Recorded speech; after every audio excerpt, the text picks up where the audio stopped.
ॐ भूर्भुवः स्वः तत्सवितुर्वरेण्यं भर्गो देवस्य धीमहि धियो यो नः प्रचोदयात्।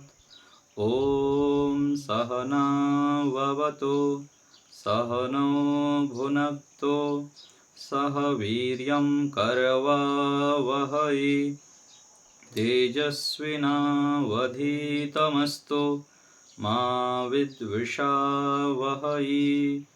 ॐ शान्तिः शान्तिः शान्तिः। सभी को सादर नमस्ते। ईश्वर की महती अनुकंपा से हम इस समय ब्रह्म विज्ञान नामक पुस्तक का स्वाध्याय करते हैं। पिछले पाठ में हम देखे थे योग का स्वरूप, योग किसे कहते हैं। योग अर्थात समाधि, चित्तवृत्तियों को बुरे मार्ग से हटाकर ईश्वर में मोक्ष के मार्ग पर लगाना योग कहलाता है, और इससे विरुद्ध उसको वियोग कहेंगे। आज देखिए आगे पृष्ठ संख्या 14 ब्रह्म विज्ञान पुस्तक, ईश्वर उपासना योगाभ्यास की पद्धति। ईश्वर की उपासना कैसे करें, क्या प्रक्रिया है, वह बता रहे हैं। जिससे ईश्वर के ही आनंद स्वरूप में अपने आत्मा को मग्न करना होता है, उसको उपासना कहते हैं। उपासना किसे कहेंगे? जिससे, जिस क्रिया के माध्यम से ईश्वर के ही आनंद स्वरूप में, ईश्वर के ही आनंद स्वरूप में अथवा ईश्वर के कोई भी एक गुण में अपने आत्मा को मग्न करना होता है, उसको उपासना कहते हैं। उपासना अर्थात आसन बैठना होता है। उप अर्थात समीप, संस्कृत में उप का अर्थ होता है समीप अर्थ में, तो समीप बैठना उसको उपासना कहते हैं। जब जब मनुष्य लोग ईश्वर की उपासना करना चाहें, जब हम ईश्वर की उपासना करना चाहें तब क्या करना चाहिए? तब तब इच्छा के अनुकूल एकांत स्थान में बैठकर अपने मन को शुद्ध और आत्मा को स्थिर करें। मन को शुद्ध करना है और आत्मा को स्थिर करना है, तथा सब इंद्रिय और मन को, सब इंद्रियां और मन भी इंद्रिय में आता है, लेकिन दोनों को अलग करके बता दिए कि इंद्रियां और मन दोनों को सच्चिदानंद आदि लक्षण वाले अंतर्यामी अर्थात सब में व्यापक और न्यायकारी आत्मा की ओर अच्छे प्रकार से लगाकर सम्यक चिंतन करके उसमें अपने आत्मा को नियुक्त करें। फिर उसी की स्तुति, प्रार्थना और उपासना को बारंबार करके अपने आत्मा को भली भांति से उसमें लगा दें। तो पहले मन को शुद्ध करना है। दिन भर व्यवहार में इस प्रकार से क्रियाएं करनी हैं, ऐसे कर्म करना है जिससे कि मन शुद्ध हो। मन को अशुद्ध करने वाले कोई भी असत्य आचरण ना करें। आया ना वहाँ पर, अद्भिर गात्राणि शुद्ध्यन्ति मनः सत्येन शुद्ध्यति। मन किससे शुद्ध होता है? सत्य से। सत्य से विरुद्ध आचरण यदि करेंगे तो मन शुद्ध नहीं होगा, और मन की शुद्धता ना होने पर फिर आत्मा को स्थिर नहीं कर पाएंगे और ईश्वर की उपासना ठीक से नहीं कर पाएंगे। और सब इंद्रियों को, मन को सच्चिदानंद आदि लक्षण से युक्त जो परमात्मा हैं, उनमें परमात्मा को व्यापक मानकर और न्यायकारी मानकर आत्मा की ओर अच्छे प्रकार से लगाकर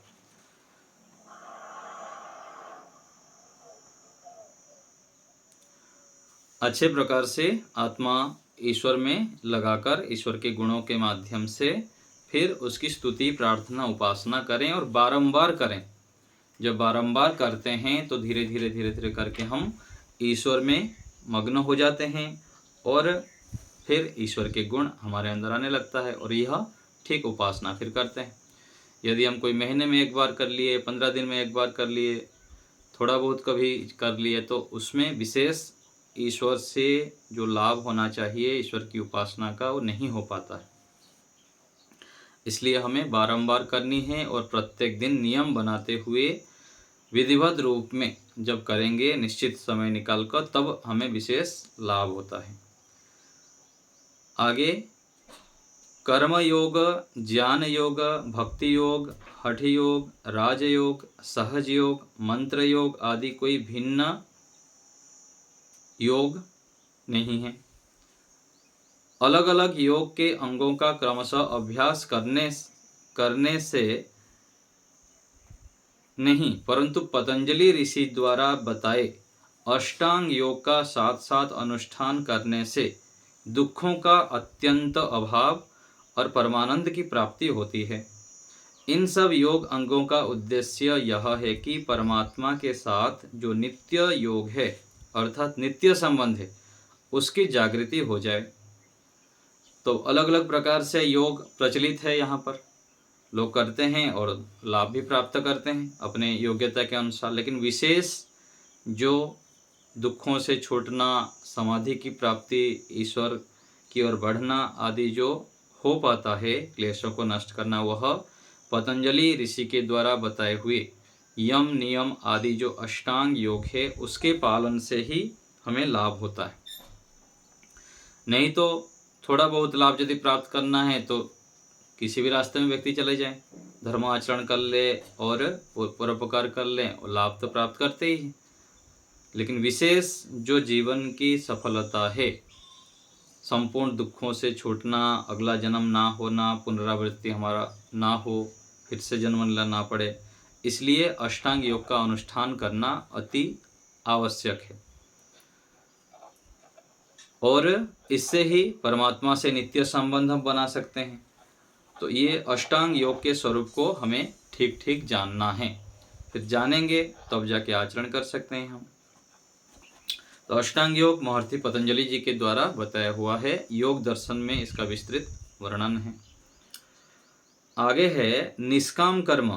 कर्म योग उसको कहते हैं जिसमें कर्म संसार की प्राप्ति के लिए ना हो कर परमात्मा की प्राप्ति के लिए हो जाए, उसको निष्काम कर्म कहते हैं। एक होता है सकाम कर्म, दूसरा है निष्काम कर्म। सकाम कर्म वह है कि संसार की सुख आदि की प्राप्ति के लिए प्रयत्न करना यहाँ पर, और दूसरा है निष्काम कर्म। प्रमोद जी आपका माइक म्यूट कर लीजिए। निष्काम कर्म उसे कहेंगे जो कार्य हमें मोक्ष की ओर ले जाए, ईश्वर प्राप्ति की ओर ले जाए, वही कर्म निष्काम कर्म है। तो कैसे पहचानेंगे निष्काम कर्म कौन सा है, सकाम कर्म कौन सा है? तो वही अपनी भावना के ऊपर निर्भर करता है। हम जो भी कर्म करते हैं उसके पीछे हमारी भावना, जो भी हम विचार सोच करके करते हैं उस कार्य को, वही सोच ही सकाम और निष्काम में वही उस कर्म को बना देता है। यदि हमारा कर्म करते समय हम संसार के उद्देश्य रखते हुए, संसार के सुख साधन और ऐश्वर्य आदि प्राप्ति के उद्देश्य से करेंगे तो वह सकाम हो जाएगा। चाहे वो धर्मयुक्त कार्य भी हो, धर्मयुक्त कार्य में भी वह सकाम हो सकता है और निष्काम हो सकता है। तो इसलिए हमें प्रत्येक कार्य करते हुए, संबंध को निभाते हुए, कोई भी व्यवहार करते हुए, साधनों के प्रयोग करते हुए भी यह विचार रखना उसके पीछे कि मैं इनका प्रयोग ईश्वर प्राप्ति के लिए ही कर रहा हूँ। ऐसे मान के करेंगे तो फिर सावधान रहेंगे, अनावश्यक साधनों का प्रयोग नहीं करेंगे और दुरुपयोग नहीं करेंगे। तो ऐसे कर्म हमें लाभदायक होता है, हमको ईश्वर की ओर ले जाता है।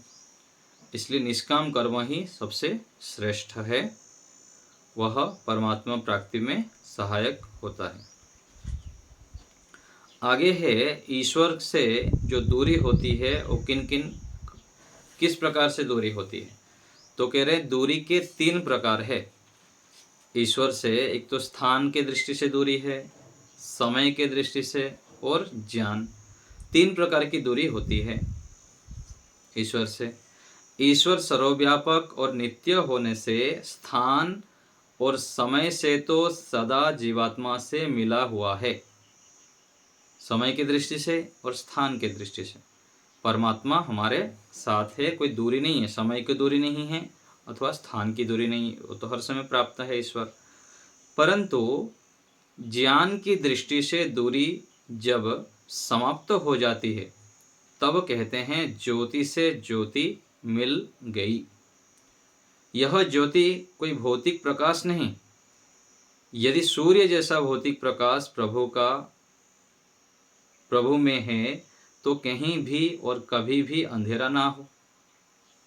यह प्रकाश ज्ञान का प्रकाश होता है।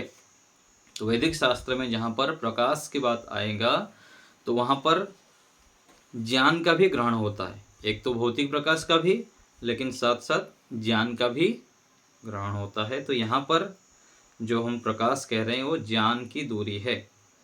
जैसे जब विद्यार्थी की समझ में कोई प्रश्न आ जाए तो कहता है हाँ, अब मेरी बुद्धि में प्रकाश चांदनी सी हो गया, सवाल समझ गया, अर्थात ज्ञान हो गया।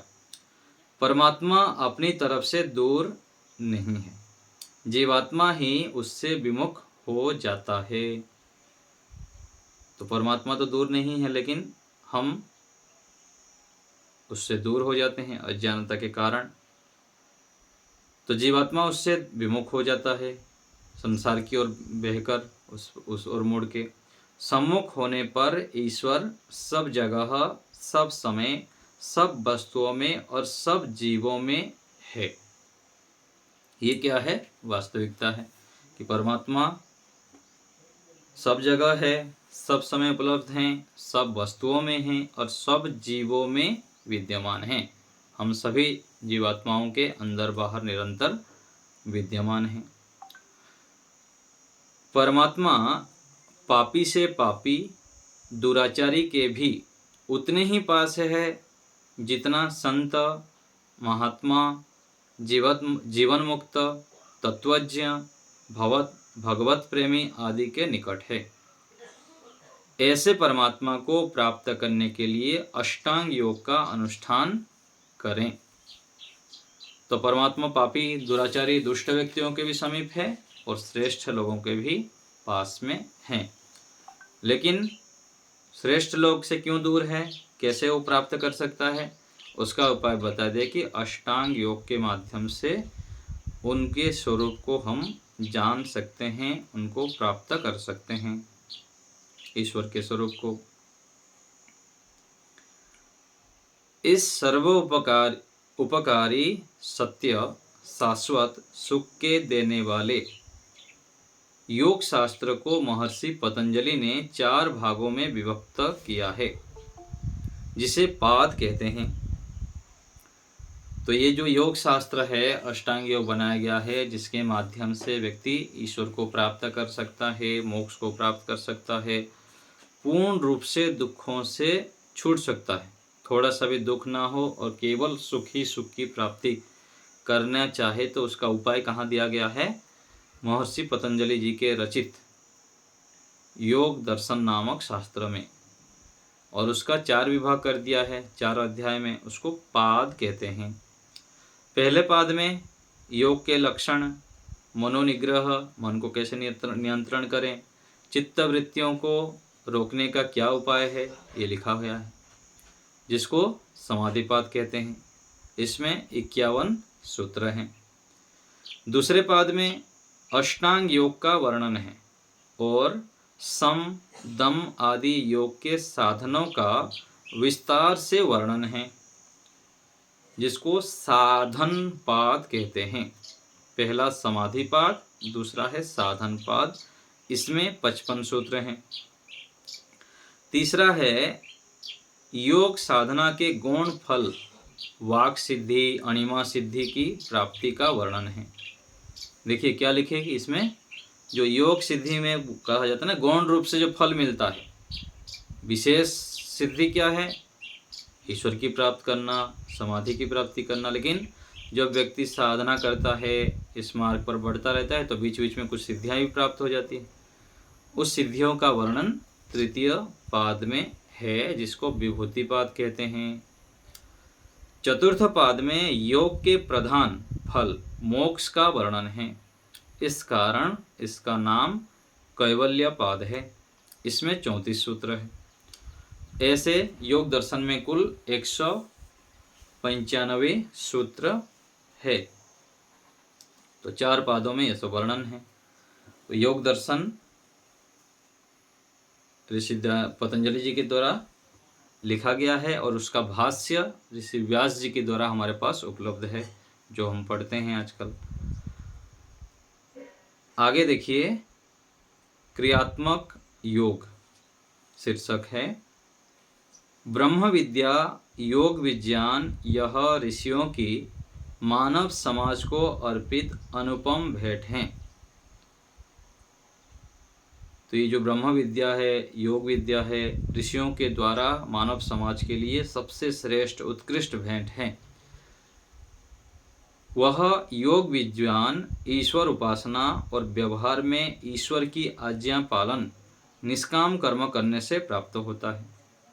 तो योग का जो विशेष ज्ञान है, योग विज्ञान है, ईश्वर की उपासना कैसे करना है, ये सब कैसे प्राप्त होता है, ईश्वर की उपासना की सिद्धि और योग का जो विशेष ज्ञान है, कब होगा? जब व्यक्ति ईश्वर की आज्ञा का पालन करता है, निरंतर लंबे काल तक, और निष्काम कर्म करता है।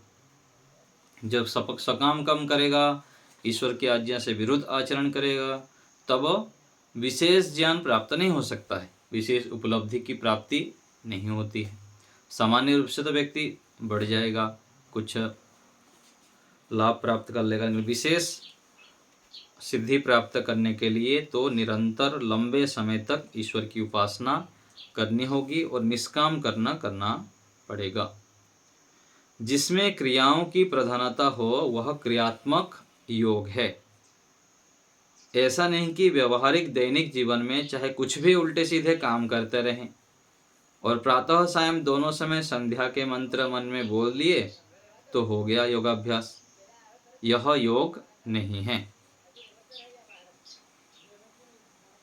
तो लोग ऐसे भी करते हैं कि दिन भर कोई भी कार्य करते रहे उल्टे सीधे और सुबह शाम केवल मंत्र पाठ कर लिए और योग हो गया, हम योगाभ्यास करते हैं बोल दिए। तो ये योग की वास्तविक स्वरूप नहीं है, इससे विशेष लाभ नहीं होता है। वैदिक जीवन जीने की शैली ही वह क्रियात्मक योग है जिसमें उठने जागने से सोने तक नियमित दिनचर्या हो। तो वैदिक जीवन शैली क्या है? जिसमें उठने जागने से लेकर सोने तक दिन भर का दिनचर्या व्यवस्थित होता है। क्रिया की अधिकता वाले इस प्रकार के योग अभ्यास में दिन भर के क्रियाकलाप करते हुए ईश्वर को सम्मुख रखते हुए ईश्वर से संबंध बनाए रखना। तो दैनिक प्रत्येक कार्य को करते हुए ईश्वर को अपने सम्मुख रखना। जैसे हम किसी कंपनी में काम करते हैं अथवा घर में हमारा सीसी कैमरा लगा रहता है, तो हम प्रत्येक समय हमारे ध्यान में रहता है ना कि यहाँ पर सीसी कैमरा लगा है, कोई ऐसा कोई चेष्टा ना करें, कोई देख ले, तो मन में हमारा सूक्ष्म रूप में रहता है।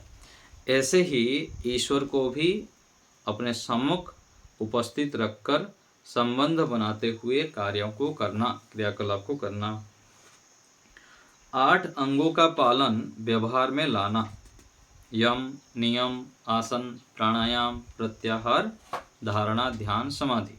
और उसमें व्यवहार काल में विशेष जो प्रयोग होता है, अहिंसा, सत्य आदि, उसको व्यवहार में लाना। उठते ही ईश्वर की गोद में बैठने का अनुभव करना। सुबह उठते ही तुरंत दौड़ दौड़ के ईश्वर के गोद में बैठने की अनुभव कर लेता है जो साधक व्यक्ति हैं, जो ईश्वर भक्त हैं। और दिन भर उससे जुड़े रहना। सुबह सुबह उठ के ईश्वर की उपासना करना और बाद में दिन भर उससे जुड़े रहना मानसिक रूप में। उठते बैठते, खाते पीते, व्यवसाय, सेवा, कर्तव्य, कर्म करते हुए योग के यम नियमों का पालन करते हुए जीवन जीना, ईश्वरीय आज्ञा अनुसार अपने आप को दिव्य मानव में परिवर्तित करना है। तो व्यक्ति जो यम नियम का पालन करता है, ईश्वर से जुड़ा रहता है, वो क्या है, सामान्य नहीं रहता है। धीरे धीरे आगे बढ़ते बढ़ते वो दिव्य मानव में परिवर्तित हो जाता है। ये ईश्वर उपासना का फल होता है, वो सामान्य नहीं रहता है, क्योंकि जो परमात्मा इतने महान हैं, उनकी उपासना करने पर, उनकी सानिध्य को प्राप्त करने पर वह व्यक्ति भी, वह सामान्य आत्मा भी दिव्य बन जाता है। तो ऐसे अपने आप को दिव्यता में परिवर्तन करना है। क्रियात्मक जीवन ही योगी का जीवन है। हम योगी हैं, उसका लक्षण क्या है? हम दिन भर क्रियात्मक रूप में यम नियम आदि का पालन करते जाएंगे तो चाहे आप किसी भी स्थान पर हैं, हम लोग वहाँ हम योगी बन सकते हैं। समाज को दिखाना तो कोई ज़रूरी नहीं है, कोई देखे तो हमको प्रमाण पत्र दे यहाँ पर, ठीक है, कोई देता है तो सही बात है, अथवा लोग कहे ना कहे कोई मतलब भी नहीं है। हमको तो ईश्वर को सामने रखते हुए ईश्वर के जो संविधान है उसके अनुसार चलते जाएंगे तो हम योगी जीवन जीते रहेंगे और योगी बन जाएंगे, योगाभ्यासी बन जाएंगे। वेद विहित शुभ कर्मों का करना ही निवृत्ति मार्ग है। तो वेद विहित अर्थात वेद के द्वारा जो वर्णित शुभ कर्म कहा गया है उसको करना क्या है? निवृत्ति मार्ग है, अर्थात मोक्ष की मार्ग है। निवृत्त होते होते, जैसे बोलते हैं ना, जो सरकारी नौकरी आदि करते हैं तो मैं निवृत्त हो गया, रिटायर्ड हो गया बोलते हैं। तो ऐसे ही यहाँ सभी कर्मों को करते हुए यदि हम ईश्वर से जुड़े रहते हैं, वेद विहित मार्ग पर चलते रहते तो निवृत्त होते जाते हैं। यहाँ पर धीरे धीरे करते करते करते आगे चलकर पूरा निवृत्त हो जाएंगे इस शरीर से, और अगला शरीर मिलेगा ही नहीं, नहीं तो फिर प्रवृत्त होंगे अगले शरीर में, फिर जन्म मिलेगा, फिर स्कूल जाएंगे, फिर से पढ़ेंगे। वे मनुष्य जीवित कहलाने के अधिकारी हैं जो अपने जीवन को लोक हित के कार्यों में लगाते हैं। वह उठने से सोने तक सब क्रिया करते हुए ईश्वर से आबद्ध रहते हैं। देखिए कैसे बात वाक्य कह दिया गया। कौन व्यक्ति जीवित रहने के अधिकारी है अथवा श्रेष्ठ है कह लीजिए दूसरे अर्थ में? जो अपने जीवन को लोकहित के कार्यों में लगाते हैं, तन से, मन से, धन से। शरीर, मन, वाणी और शरीर, तीन साधन है कर्म करने का। कोई शरीर से करता है, कोई वाणी से करता है और कोई मन से भी करता है, तब भी वो श्रेष्ठ है। शारीरिक रूप से असमर्थ है कोई, लेकिन मन से ईश्वर से जुड़ा रहता है और विश्व कल्याण की भावना से युक्त रहता है, तब भी वो श्रेष्ठ है। और जो तीनों से करता है, मन से भी, वाणी से भी और शरीर से भी, तो वह सबसे श्रेष्ठ है। तो वे मनुष्य जीवित कहलाने के अधिकारी हैं जो अपने जीवन को लोकहित के कार्यों में लगाते हैं। वह उठने से सोने तक सब क्रिया करते हुए ईश्वर से आबद्ध रहते हैं, ईश्वर से जुड़े रहते हैं। हम भी पढ़ते हैं, पढ़ रहे हैं, तो मन में भी ईश्वर को संबंध रख सकते हैं कि परमात्मा मेरे साथ है, यहाँ उपस्थित हैं।